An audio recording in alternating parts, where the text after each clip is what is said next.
Welcome to Brown Girls Boil. It's bigger than what? Seafood. We are Brown Girls Boil, a podcast to empower. I'm your host, one of the beautiful three, Topeka. I'm Rochelle. I'm Simone. And we are Brown Girls Boil. So we got to tell the people why we even started this podcast before we introduce our guests. This is true. Why did we start the podcast?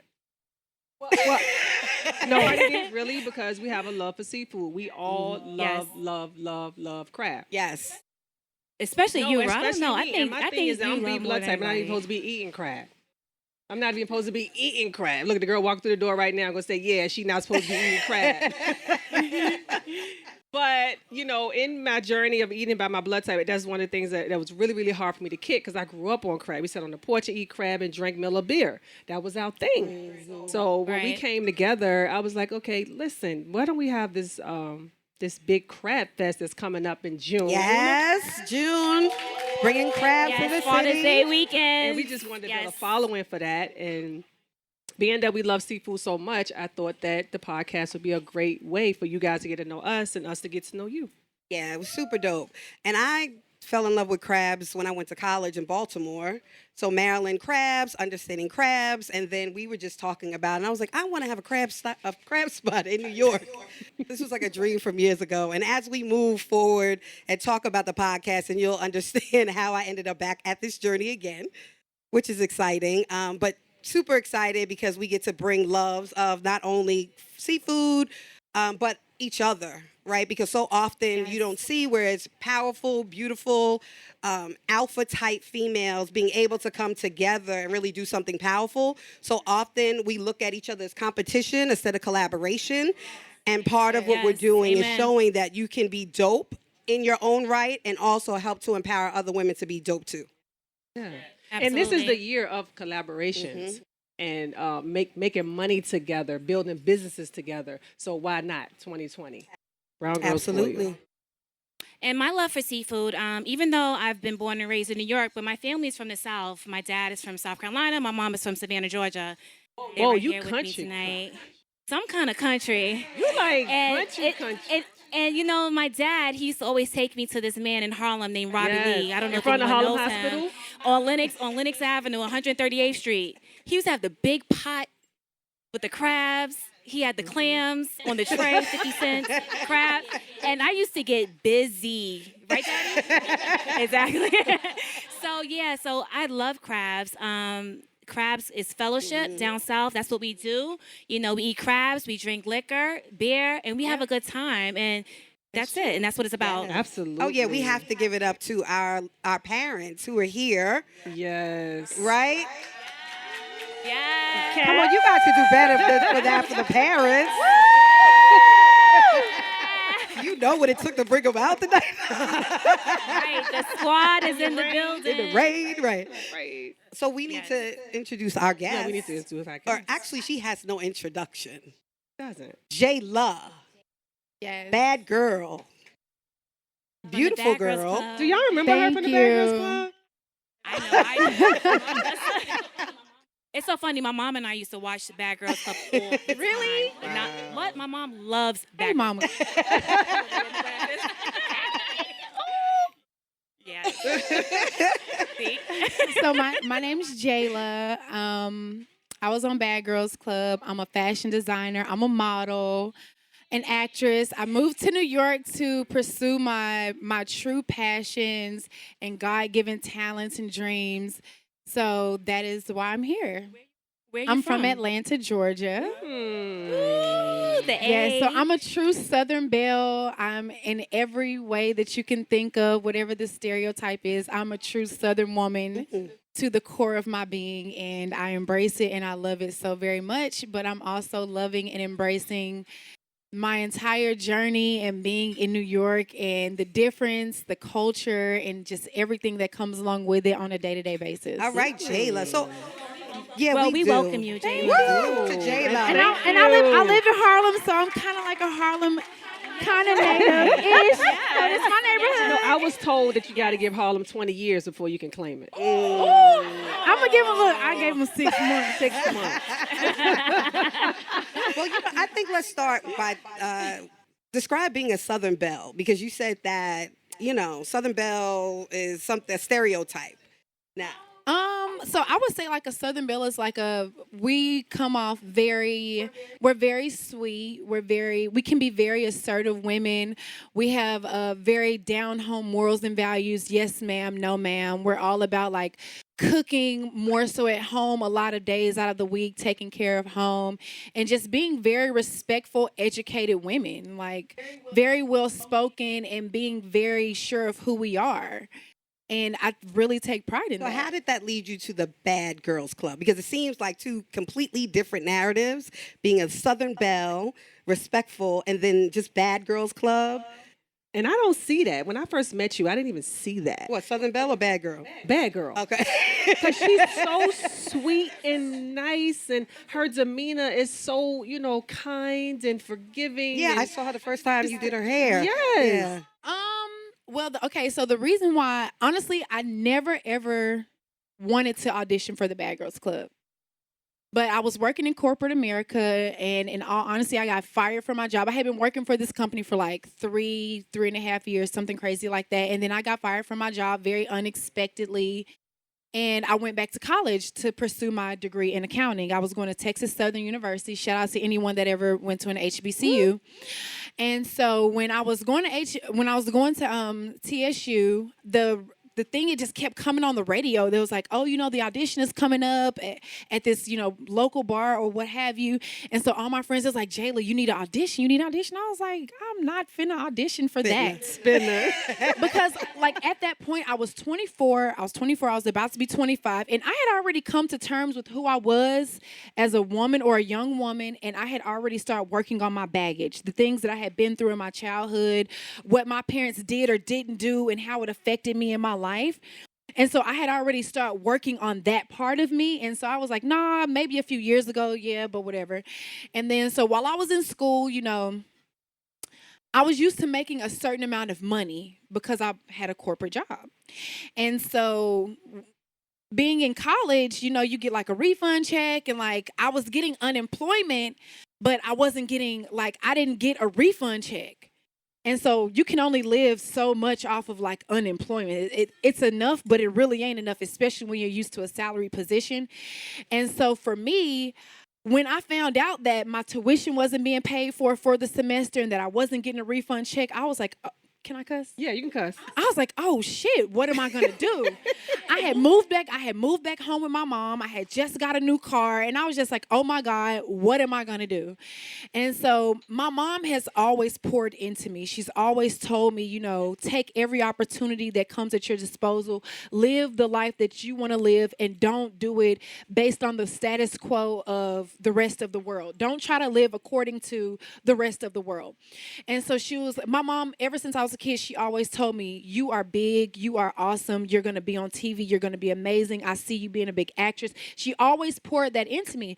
And so when the opportunity to come on Bad Girls Club came about, I didn't tell anyone that I was going to audition. I just kind of always remember what my mama told me. I was like, my mom already told me who I was growing up.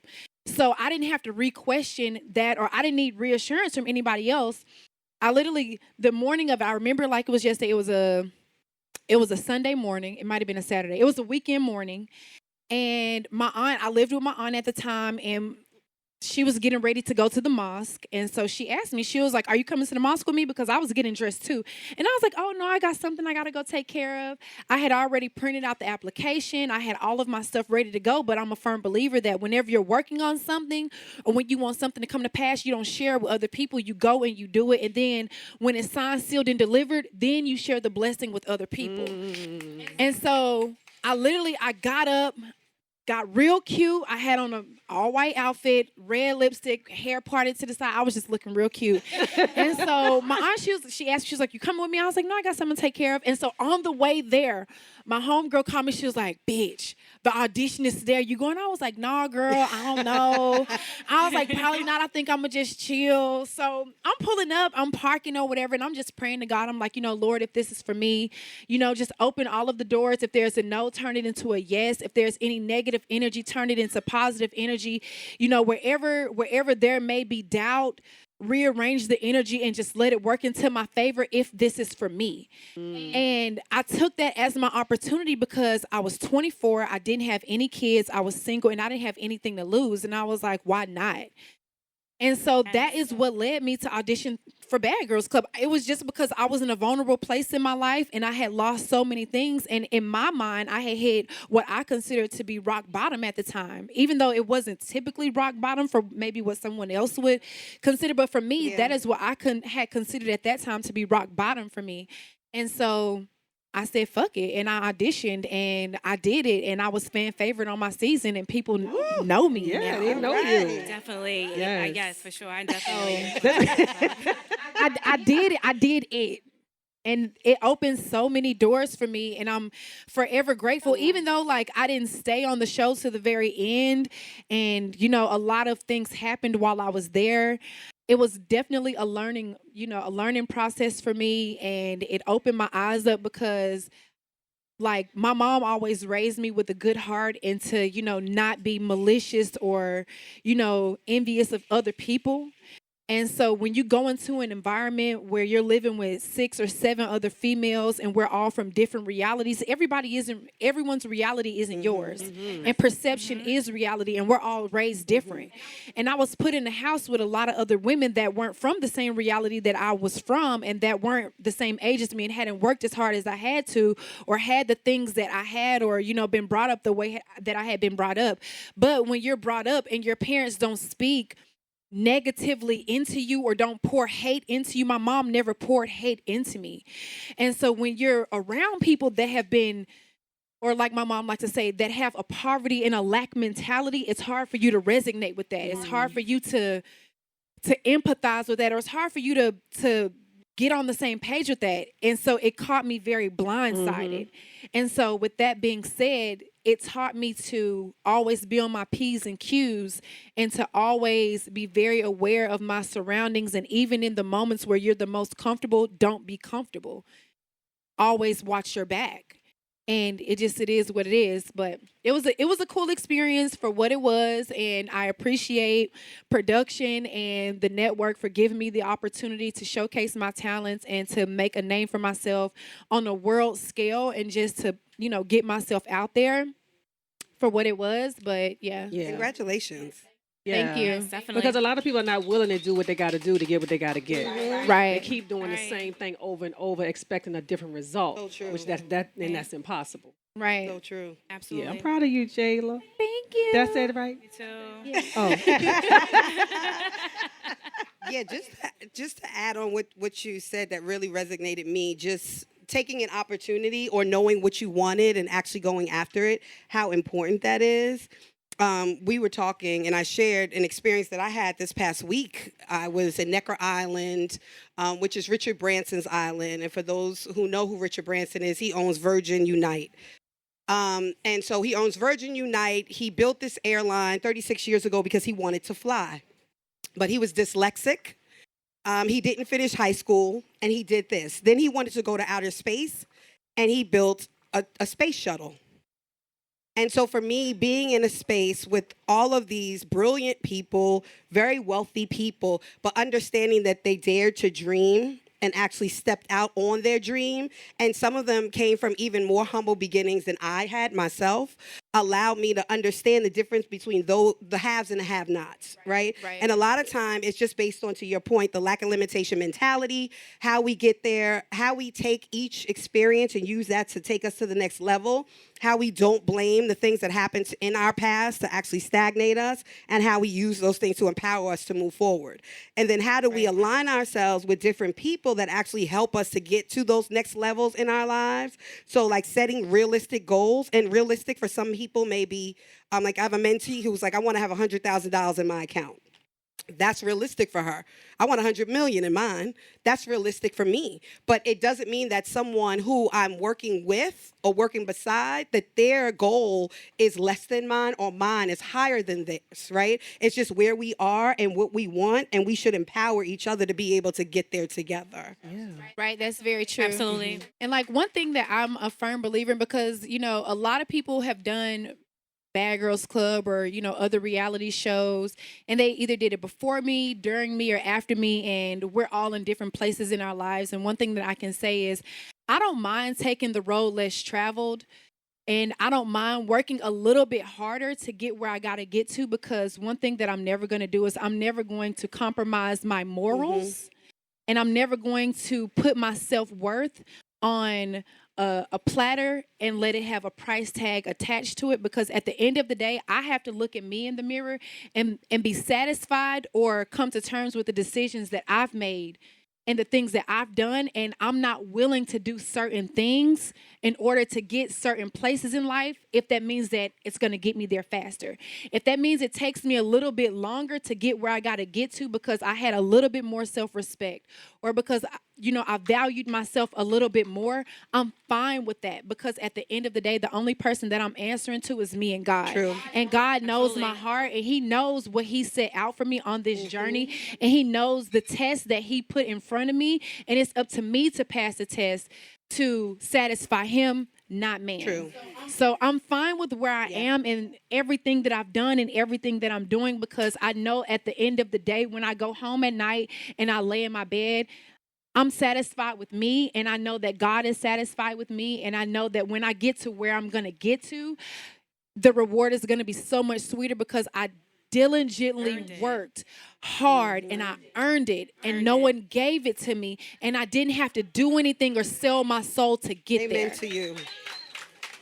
And successful people leave tracks, and the tracks is on the road less traveled. So you're leaving that track for that person that's willing to take that road less traveled. So you leaving the tracks, Jayla. In Harlem right now. So, Moni, we haven't heard much from you. Because Mona want to talk just about listening. the chakras. That's why. Next topic, next I'm guest. just Mona listening. got it on them chakras. Chakras, right? So yeah.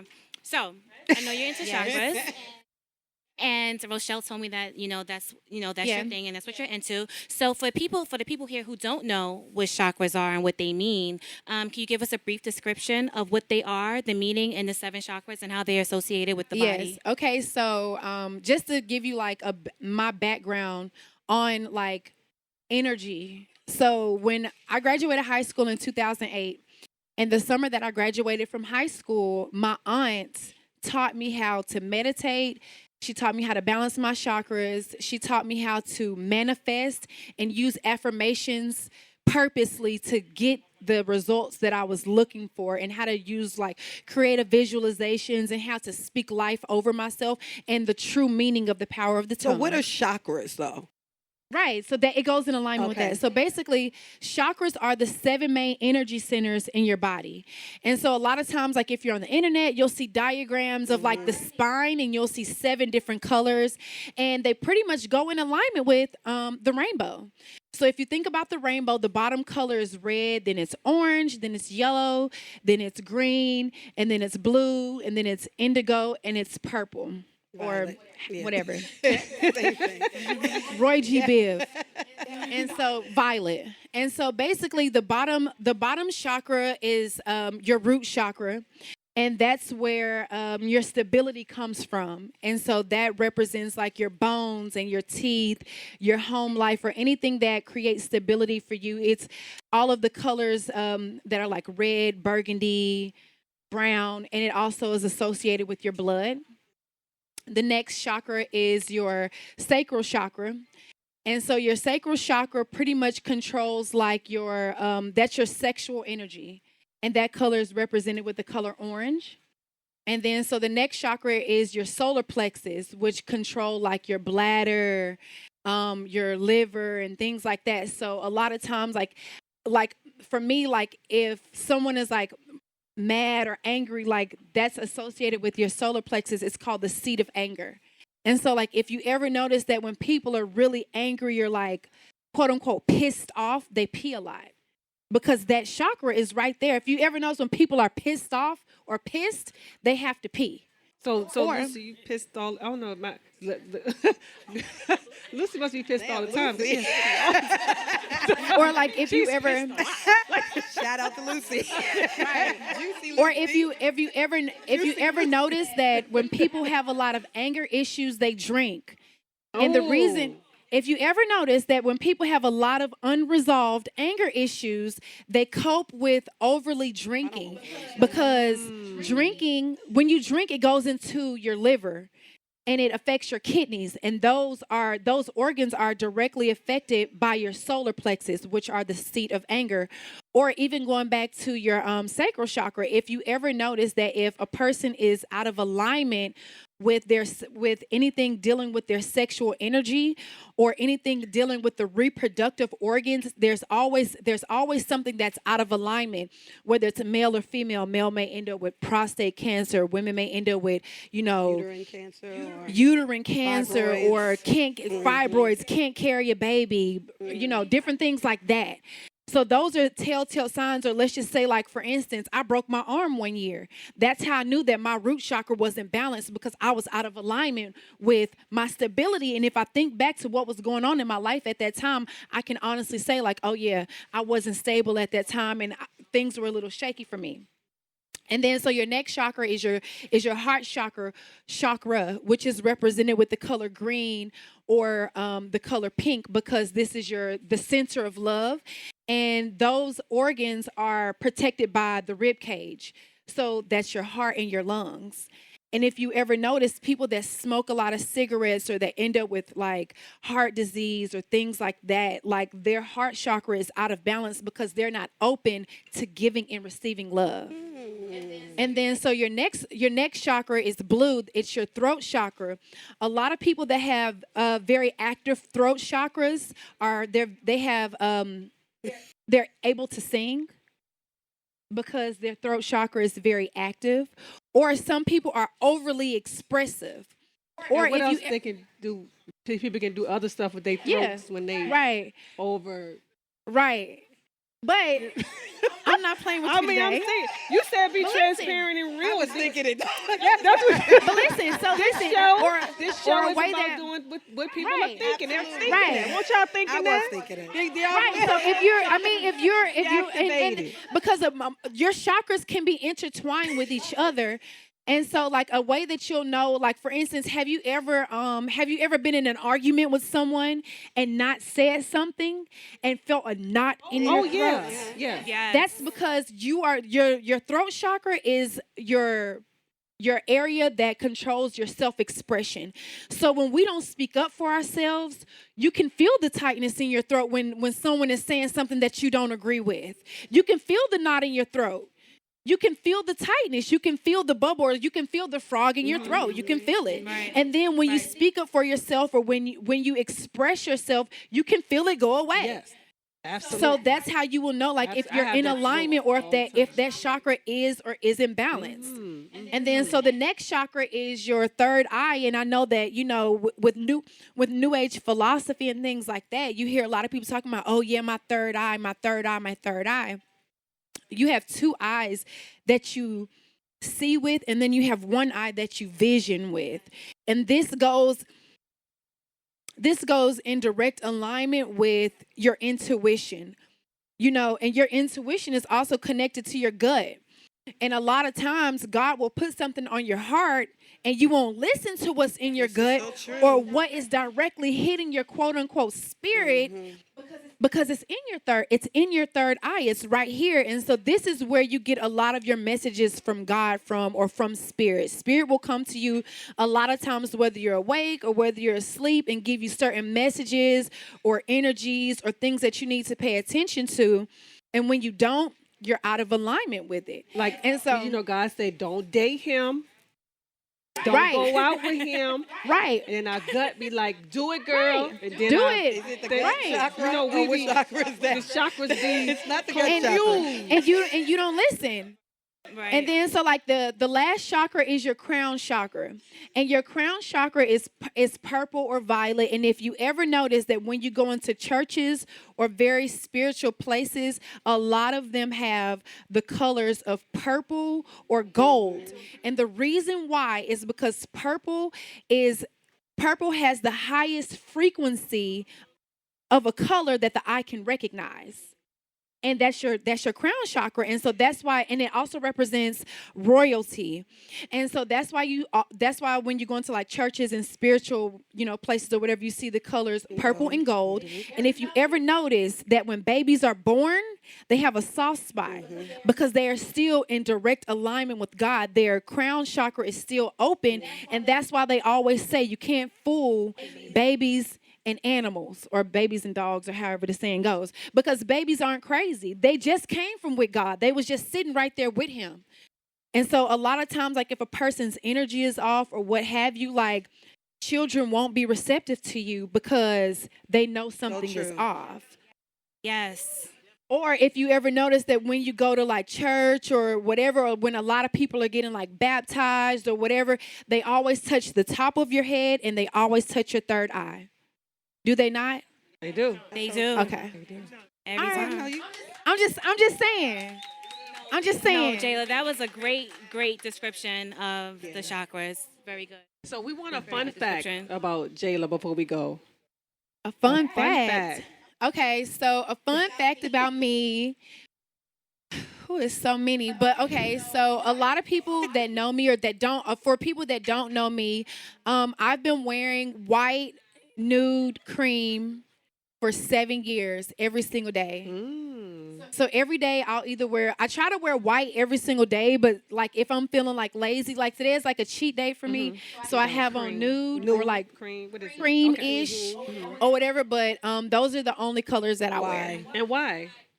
Well, for me, it started off as branding purposes, but to me, or just in general, white is supposed to symbolize like purity and like cleanliness. And so for me, I feel untouchable when I wear white. And I feel like whenever I go into a place, like my energy automatically is going to speak for itself and people are going to gravitate toward me without me having to say anything. And like, if you think about it, whenever you go somewhere, you don't really remember the people that had on color. But if you go somewhere, you be like, remember the girl that had on white? Because you kind of stick out like a sore thumb. And that means that when I go somewhere, I don't have to say anything. I don't have to come up to you and introduce myself. I don't have to make my presence be known because the energy is there and my presence is felt without me doing anything. And so it just transcended into my everyday life. So if you ever come to my house, my furniture is white. Both of my dogs are white. My car is white. Everything is white. But your man is black, I heard. I was going to say, besides my man. Right. Besides my man. Everything else is white. Besides her man. That's right. This was an amazing podcast for our first live podcast, Jayla. You did amazing. Yes, Jayla, you are so brilliant. I learned so much. You're so bold to just leave Atlanta and come to New York, to Harlem, out of all places, and just rebuild your life and live in your truth and all your greatness and all your white. Thank you. So we thank you. We thank God for your life. And we are here to watch your journey as you soar, and we are here to help support you in any way we can along that road. Thank you so much for having me. I really appreciate all of you for giving me the opportunity to come here and talk and speak my truth and just share a little bit about myself and, just shed light on who I am and the things that I'm working on, and just to be able to pour, to get the energy from you, for me to pour into y'all and for y'all to pour into me. Like, it's amazing and I love it. Awesome. Well, thank you for joining us this week on Brown Girls Boil. It's bigger than what? Seafood. Check us out on Instagram, Facebook, all Twitter at Brown Girls Boil. And also subscribe to our YouTube channel. Oh, I didn't know we had one. We got one. Brown Girls Boil for more information coming up on events and shows. As always, subscribe, and catch every new episode and leave us a review so we can continue to bring you fresh content. We'll see you in 2 weeks. What is this? Peace, love, and money in abundance. Yes. Infinite. Outro.